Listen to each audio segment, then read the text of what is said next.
Be hyped! Ah, great. Okay, so this is round 2 of the monthly Rumble Tournament Edition 8. Tex vs FrozenVapor, IG vs Eldar. Famous matchup. One of the few matchups where Eldar don't usually want to go Banshees as their first unit purchase, but we'll see how FrozenVapor decides. And Jarilo's Forge, we've seen some games in the last match. One game. It was Toilerly versus Redbeard. Yes, exactly.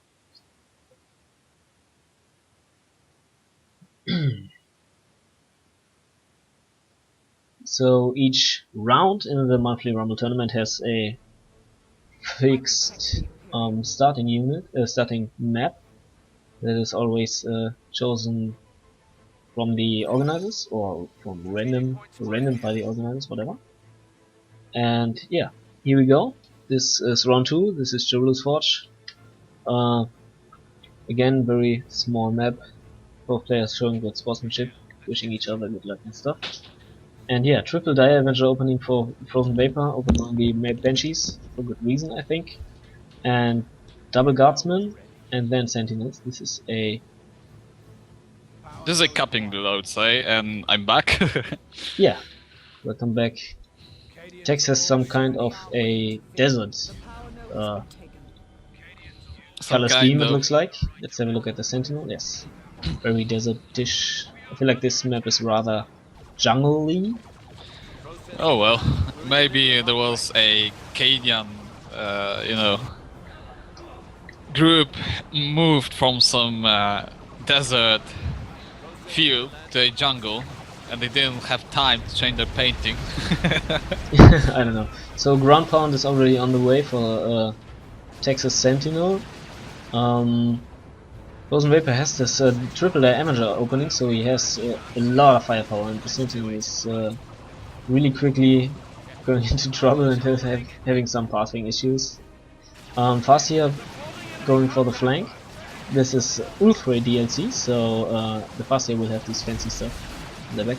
Sentinel missing the Stomp, it looks like, yes. And the Imperial Guardsmen are on the way back home. We lost 3 models, no big problem, they have upgraded to the Sergeant already. Inquisitor not joining the fray. Inquisitor has the highest melee DPS out of the gate for all IG commanders, so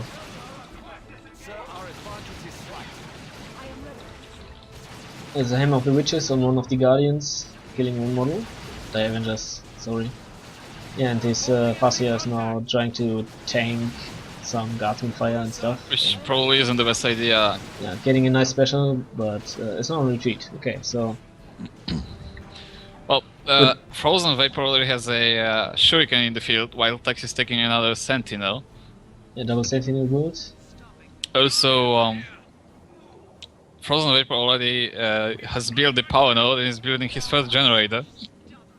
Yeah, first generator is already intact, while Tex obviously didn't upgrade his power farm yet, just because he invested so much rec into his unit composition. Getting a second ground pound upgrade, so 30 power already down the drain. Well, I think with those double Sentinels he would like to apply some pressure, but so far he was unable to do it. Yeah, this heavy range DPS build is doing some nice work. This Guardian's weapons team is not set up, so now it does. And setup teams do good damage to Sentinels, but they are easily flanked, so will we see a guide on the Guardian's weapons team? Yes, but look at the range of the Guardian's weapons team. But okay. Well, now they're capping back, Yeah, and Central victory point. Guardians came out of the building. They'll probably try to get the power node. Except they're being chased back by the Inquisitor. You have a pretty good concentration of Imperial Guard forces in the top of the map, while Guardians are capping entire bottom, and Eldar is controlling into the middle as well. So Yeah. Tex needs to be in the better position in order to actually achieve anything now. Oh, He's trying nice. to infiltrate his Inquisitor, and he'll actually melee the heavy weapon squad, or Yeah. the Guardian weapon squad. Using the Interrogator's armor, which is always a very nice choice. especially versus Elder, because Elder only have one kind of detector, and this is the Rangers. Ranger, indeed. Now almost entire Elder army is forced back. This Farseer probably doesn't want to stay in there for long, getting pounded by 2 Sentinels. Yeah, but meanwhile FrozenVapor is decapping all the rest of the map with one of these grey Guardian squads. Yes, and he's actually capping a fully mature requisition point, so that's a huge resource lost for the for Tex. Yeah, who didn't buy generators yet. This might be a mistake. Well, he's actually floating a lot of requisition. Oh, he's getting artillery spotter squad. Still, he could have bought at least one generator. True. Okay, let's see how this plays out. Yeah, Guardians abandoning the cap, upgrading to the aspect of the Avengers. So we will have triple Avenger aspects. No upgrades for the Farseer yet. Farseer, of course, being a hero, very dependent on their war gears. And so indeed, is the now Inquisitor. Elder is actually in a good position to hold at least one portion of the map.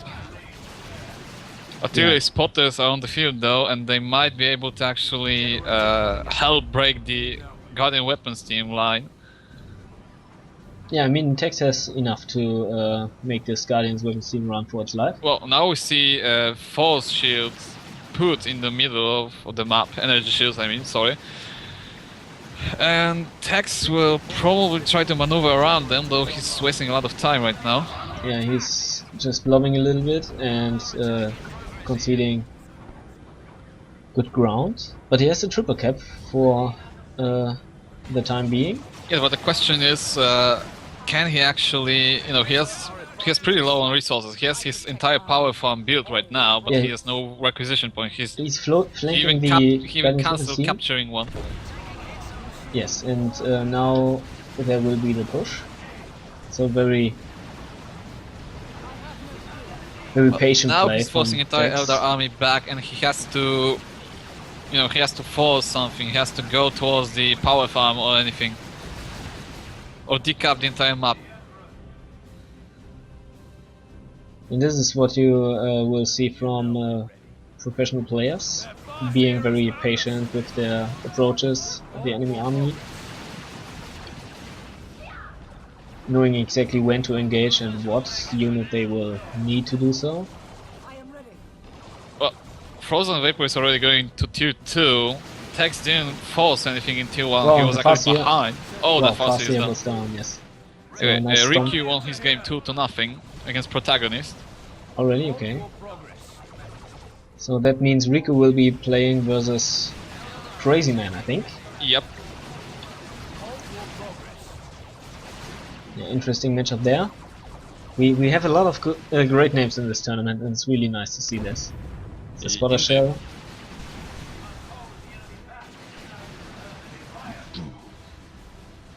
Well, I'm getting a little concerned about Tex right now because FrozenVapor is already in tier 2. He might get a Falcon relatively quickly. Tex could go to tier 2 now. Or a Rifle, yeah. Yeah, I mean FrozenVapor is about to pump out a Wraith Lord. It's only 50 rec. And it's a pretty good choice. Yeah, it is. Really? I mean, yeah, there are double Sentinels, but double Sentinels. I mean, Tex would be needing to invest like 50 power into double missile launcher, yeah. Missile launchers, and I feel like a less cannon is even a better choice. But we'll see. On the other hand, he might call in some stormtroopers. Yeah, I know. He pretty much has enough power, I think. Almost. So let's see. I mean enough red. Yeah, I mean, I think it's 200 red, but I might be mistaken. Yeah, that's right. There's the infiltration. Okay, he's using the infiltrator Inquisitor again. Yeah, very good. And he will effectively tie up that Guardian's weapon team.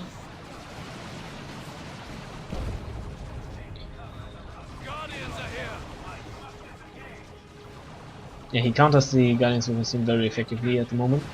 The Wraith Lord is... Yeah, he was them back. Oh, nice grenade. Oh, and it almost did nothing. I'm surprised now. He might actually be really close to wiping those Guardians, but I don't think he will chase them, seeing this Ray float here. Yeah, and the Ray float has his Bright Lance equipped, so... Yeah, those Sentinels are in a pretty bad spot now. He needs both upgrade going with for missile launcher, or he needs any other kind of heavy anti-vehicle. Yeah, he's going for one missile launcher already. Only one though. One missile launcher is not enough to deal with a Ray float at all. Well, the rifle can now focus the power farm. Well, he saw the single missile launcher and is actually opting to go back to retreat. He's upgrading to the second missile launcher, so double missile launchers. Look at the range at this Bright Lance. I mean, yeah, it's this really Bright awesome. Lance is really a pain in the ass. Still, Tex has a lot of victory point advantage, almost 200. So that definitely plays in his favor. Yeah, true. Anyway, And the Farseer is triple down. guard, yeah. But still, FrozenVapor has triple guardians, so he can repair that rifle relatively quickly. Yeah, he can even go for a Warp Spider squad maybe, which might be a nice decision. It will, yeah, or even a Falcon actually. Either way, he is in a pretty nice spot. He just has to, you know, force the pressure now, or... You know, on the other hand, I think Inquisitor actually was fighting something. Now she's capping because she just came out of the infiltration. Yet FrozenVapor is getting Warp Spider. Which is a decent choice here. Indeed. Oh, the Shuriken. Oh, Bane Wolf, that's a really nice choice. Assuming he can actually get the Ray Float away. Yeah, and this Bright Lance is really hurting this Bane Wolf, so yeah, he has to retreat and Bright use Lance his... already paying for itself. And it might even take out the Bane Wolf here, but the It double... probably will. guards Okay, he actually turned back. Yeah, so Tex is relying on his double missile launchers to do enough AV damage to the Ray float. Yeah, in the bottom, Inquisitor is fighting a lone Guardian squad. She might wipe them unless... Okay, here FrozenVapor realized they're being attacked. Yeah, the Oh, interesting... that Ray float is going down. Nice. Nice stuff, really. Yeah, the good play from Tex was here that the Bane Wolf actually does snare vehicles. And FrozenVapor conceded. Yeah. So the Bane Wolf does snare vehicles, and this Ray float wasn't able to get away from the missile launchers quickly enough. So we have a 1-0 score for Tex, and we'll shortly go to the second game. Yes, so Tex leading.